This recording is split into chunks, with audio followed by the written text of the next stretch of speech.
ഷൂട്ടിൽ ഏറ്റവും ഫണ്ണി ആയിട്ട് ഓർത്ത് വെക്കുന്ന ഒരു മൊമെന്റ് എന്തായിരിക്കും? കാരണം എനിക്കൊന്ന് ഈ ഉസ്താദ് ഹോട്ടലിലൊക്കെ നിങ്ങൾ കുറേ പേരുണ്ടായിരുന്നല്ലോ, എന്നെ ചേച്ചി അങ്ങനെ കുറേ പേര്. അപ്പൊ അതിന്റെ ഒരു ഏത് ഷൂട്ടിംഗ് സെറ്റിലായിരിക്കും ഏറ്റവും രസകരമായിട്ട് ഓർത്ത് വെക്കുന്ന ഓർമ്മ ഏതായിരിക്കും? ഞാനൊരു സത്യം പറയട്ടെ, ഞാൻ ഷൂട്ടിംഗ് സെറ്റ് പോയി ഞാൻ അത്ര മിങ്കിൾ ചെയ്യുന്ന ആളല്ല. മിങ്കിൾ ചെയ്യുന്ന ആളല്ല. മിങ്കിൾ ചെയ്യും, വളരെ വളരെ നാച്ചുറൽ ആയിട്ട്, നാച്ചുറൽ വളരെ നോർമൽ ആയിട്ട് മിങ്കിൾ ചെയ്യുന്ന ഒരാളാണ്. I am not that into like okay fun ഇത് അത്.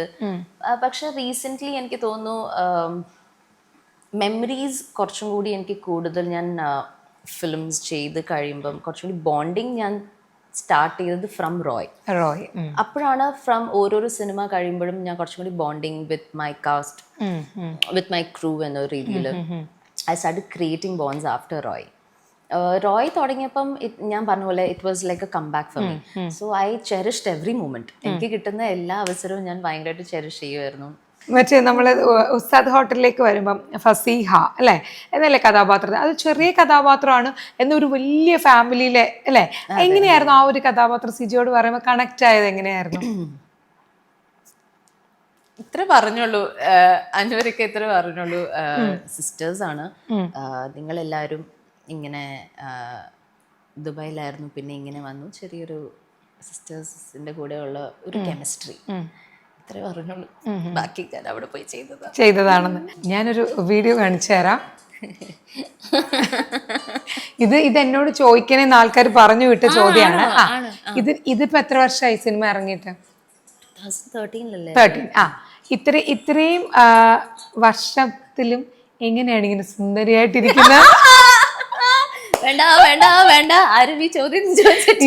ഇത് എന്റെ എഡിറ്റർ എന്നോട് പറഞ്ഞ് ചോദിക്കണമെന്ന് പറഞ്ഞു തന്നതാണ്. പറഞ്ഞോളൂ, ആ സീക്രട്ട് ഒന്ന് വെളിപ്പെടുത്തും. ഇല്ല, പറയൂല.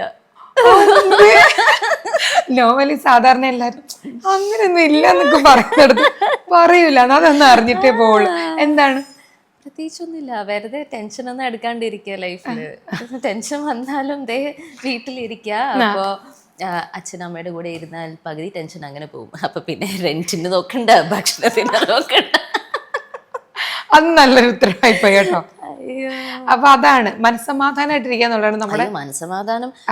ഇപ്പോ എനിക്ക് ഞാൻ 2 ദിവസം ഒരാഴ്ച ഉറങ്ങാതെ ഇരുന്നാൽ തന്നെ നമുക്ക് അറിയാൻ പറ്റും നമ്മുടെ ഫേസിൽ ഭയങ്കര വ്യത്യാസമുണ്ട്. സോ ബെസ്റ്റ് സമാധാനം.